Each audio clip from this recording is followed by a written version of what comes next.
का किसी महापुरुष के आगे, स्वामी जी महाराज ने संत के आगे, गुरु महाराज के आगे वर्णन करना कहा है, पश्चाताप पूर्वक वर्णन। मेरे से महाराज बहुत बड़ी गलती हो गई है।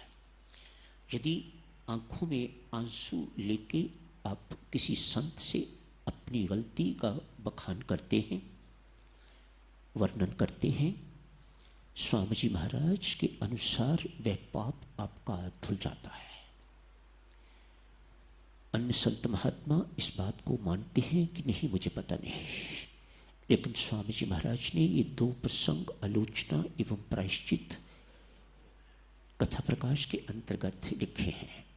मानो हम जैसे व्यक्तियों के लिए जिनका धर्म है पाप करना, जिन्होंने जिंदगी में पाप ही पाप किए हैं, उनके लिए कितना आसान मार्ग स्वामी जी महाराज ने सुझा दिया है। आलोचना कीजिएगा, पश्चाताप पूर्वक गुरु महाराज से वर्णन कीजिएगा। ये शूरवीरों का काम है, किसी व्यक्ति के सामने नहीं कर सकते आप, परमात्मा के सामने तो आप करने को तैयार हो। क्यों? वह सामने नहीं है, वह दिखाई नहीं देता, उसके सामने तो रोते हो, उसके सामने तो बिलखते हो। लेकिन स्वामी जी महाराज कहते हैं यदि कोई साधक, यदि कोई पाप करने वाला व्यक्ति अपने गुरु के सामने या संत के सामने अपने श्रीमुख से बखान करता है तो वह अधिक शूरवीर है, वह बहुत बड़ा इंसान है, वह एक ना एक दिन बहुत बड़ा बन के रहेगा। परमात्मा पापों को धोने वाला, पापों को नष्ट करने वाला यहां संत को, गुरु को श्रेय दे रहा है। आज साधक सुनो, कल साधकों से वायदा किया था कि सदाचार की चर्चा और आलोचना की चर्चा का एक प्रसंग आप सबकी सेवा में प्रस्तुत किया जाएगा। गणेश नाम का एक व्यक्ति है, किसी लाला के पास काम करता है, बहुत छोटा कर्मचारी, ऐसा जैसा आप सोच नहीं सकते पहले वक्तों में होता था। कोई छोटा कर्मचारी लाला लोगों ने, दुकानदारों ने रखा होता था। लाला अपने हाथों से ताले इत्यादि नहीं लगाते थे, वो लगाते थे और फिर चाबियाँ लाला के हाथों में सौंपी जाती थी।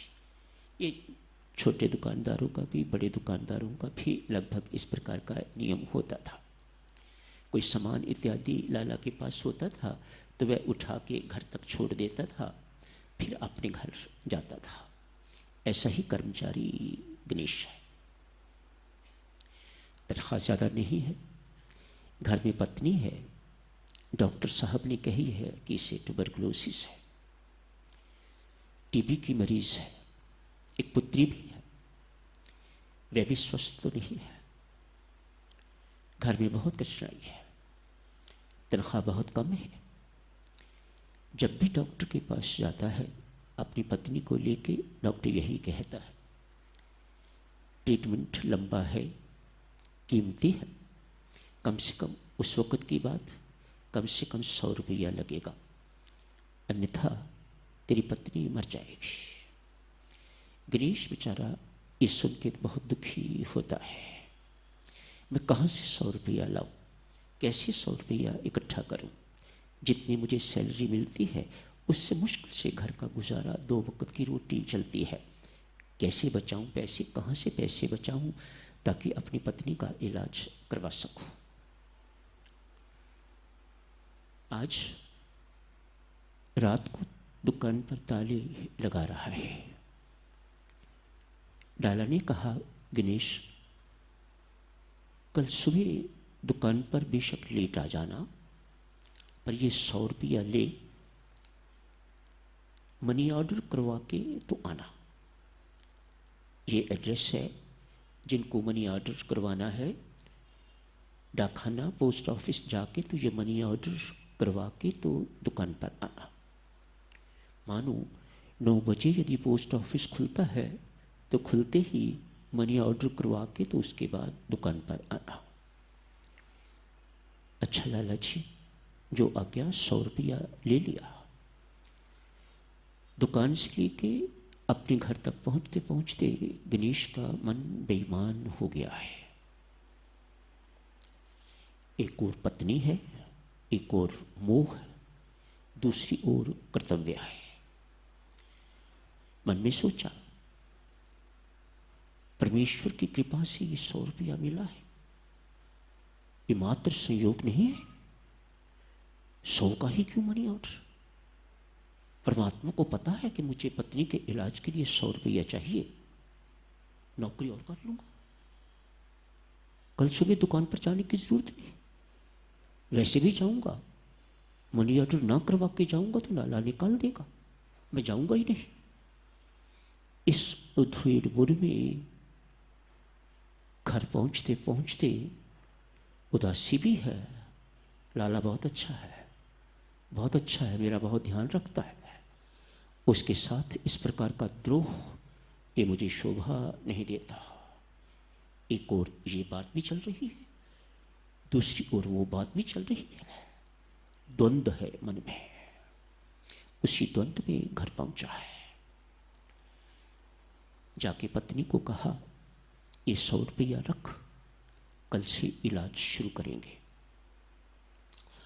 पत्नी समझदार है, यूं कहेगा ऐसा लगता है कि परमात्मा की भक्तनी है। चेहरे पर उदासी देखी तो भाप गई कि कुछ बात, कुछ दाल में काला है। पूछा, क्या बात है, इतने सारे रुपये कहां से आ गए। उदासी नहीं पूछी कि उदास हो क्या कारण है, ये पूछा इतने सारे रुपए अकस्मात कहां से आ गए। मानो जिंदगी में इतने पैसे, 100 रुपये इकट्ठे कभी उन्होंने देखे नहीं। सारी बातचीत सुनाई। पत्नी ने कहा, पतिदेव ये क्या कर दिया आपने, क्या भरोसा है कि इलाज के बाद मैं जिंदा रहूंगी कि नहीं रहूंगी, क्या भरोसा है कि मेरा इलाज सफल हो जाएगा और मैं जीवित रहूंगी, मर भी सकती हूं। इलाज के लिए 100 रुपया तो आप खर्च कर दोगे, लेकिन जिंदगी भर माथे पर बेईमान का कलंक लग जाएगा, एक ठप्पा लग जाएगा कि बेईमान गणेश, और मैं उस बेईमान की पत्नी। यदि मर जाऊंगी तो ये कलंक साथ ही मेरे जाएगा, ये ठप्पा, ये मोहर साथ ही मेरे जाएगी। गणेश नामक बेईमान की पत्नी मर गई। सदाचार की बात चल रही है ना। सदाचार क्या होता है, सत्य का आचरण। सत्य अर्थात परमात्मा। सत्य कौन है, परमात्मा। सत्य ही परमात्मा है, परमात्मा ही सत्य है। जो आचरण राम के लिए हो उसकी सेवा अहोभाग्य, बहुत पुण्य।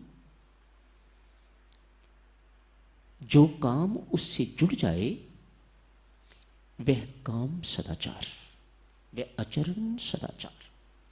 जो आचरण, जो आपका किया हुआ कर्म परमात्मा के अनुकूल, वह सदाचार। साधारण सी परिभाषाएं, किताबों में बहुत बड़ी बड़ी परिभाषाएं लिखी हैं, लेकिन जो अपनी समझ में आ सके आसानी से वह ये। क्या ये सत्य नहीं? सदाचारी जीवन अर्थात भक्ति का क्रियात्मक पक्ष, क्रियात्मक रूप। जिस कर्म के साथ भक्ति जुड़ जाएगी उसमें दिव्यता आ जाएगी, वह कर्म सदाचार बन जाएगा, सदाचारी का कर्म बन जाएगा। मेरे प्राणों से क्या ईमानदारी कीमती नहीं? पत्नी पूछती है। मेरे प्राणों का क्या भरोसा, जाओ, अभी जाओ, जाके लाला को सारी बातचीत सुना के पश्चाताप पूर्वक जाके रुक के उनको पैसे दीजिए, दंड के लिए प्रार्थना कीजिए, क्षमा के लिए प्रार्थना कीजिएगा और अपने पाप को धो डालिएगा। बात में बल था, जच गई। अभी खाना नहीं खाया, उन्हीं पांव वापस गया है लाला के पास, जाके सारी बातचीत सुनाई है। 100 रुपया उनके श्री चरणों में रख दिया है। लाला ने देखा, गर्व महसूस किया, मेरा गणेश इस दुकान पर काम करने वाला नौकर इतना ईमानदार, इतना पाप भीरू, पाप से इतना डरने वाला, परमेश्वर में इतना विश्वासी। कहा, गणेश पैसे अपने पास रखो, अपनी पत्नी का इलाज करवाओ, कंपनी तो और ले लेना, आज से तेरी तनख्वाह बढ़ा दी गई है। कौन कहता है बेईमानी ही आज कल उसी का बोलबाला है। ईमानदार भूखा मरता है, भूखा बेशक मरे, भूखा अर्थात बेशक खाने को दाल रोटी मिले, लेकिन परमेश्वर के दरबार में उसका स्थान अद्वितीय स्थान है। जो शांति ईमानदारी में है वह बेईमानी में नहीं है। हर बेईमान को रात को सोने के लिए गोली खानी पड़ती है या शराब पीनी पड़ती है। ईमानदार चैन की नींद सोता है। तेरा पाप धुल गया। लाला कहते हैं तेरा पाप धुल गया, तू पापी नहीं है। You are no more a sinner. अतएव देवियों सज्जनों, परमेश्वर से सोने से पहले जरूर प्रार्थना करके सोया करो, परमात्मा गलती का बोध हो। हमारी स्थिति इस प्रकार की हो गई है, गलतियां तो करते ही जा रहे हैं, लेकिन पता भी नहीं चलता कि गलतियां हो रही हैं। इतने हम स्वभाव इस प्रकार का हमारा हो गया है, गलतियां होती जा रही हैं लेकिन पता नहीं लगता कि गलतियां हो रही हैं। आज एक भक्त परमात्मा से प्रार्थना करता है गलती का बोध करवाना। हे परमात्मा, हे मेरे राम, दिन भर जो गलतियां हुई हैं उनका बोध करवाना।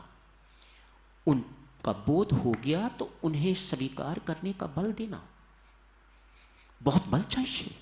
मेरे से गलती हो गई है, ये गलती हुई, ये पाप हुआ है मेरे से।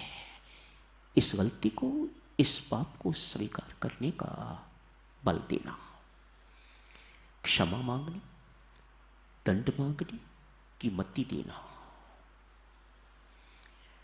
पश्चाताप करने की, प्रायश्चित करने की परमात्मा प्रेरणा देना, ताकि ये पाप सदा के लिए उन्मूल हो जाए। कैसी सुंदर भक्त की चाह है, कैसी सुंदर भक्त की प्रार्थना है परमात्मा के आगे।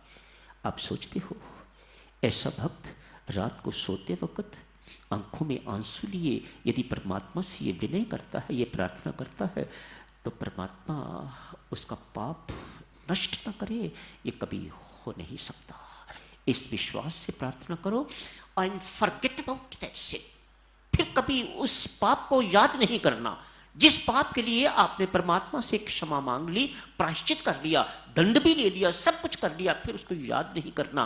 वह अविश्वास का चिन्ह होगा। मानो आपको परमात्मा की क्षमा में अविश्वास है कि उसकी क्षमा क्या गुल खिला सकती है। तो आज यही समाप्त करने की इजाजत दीजिएगा। धन्यवाद।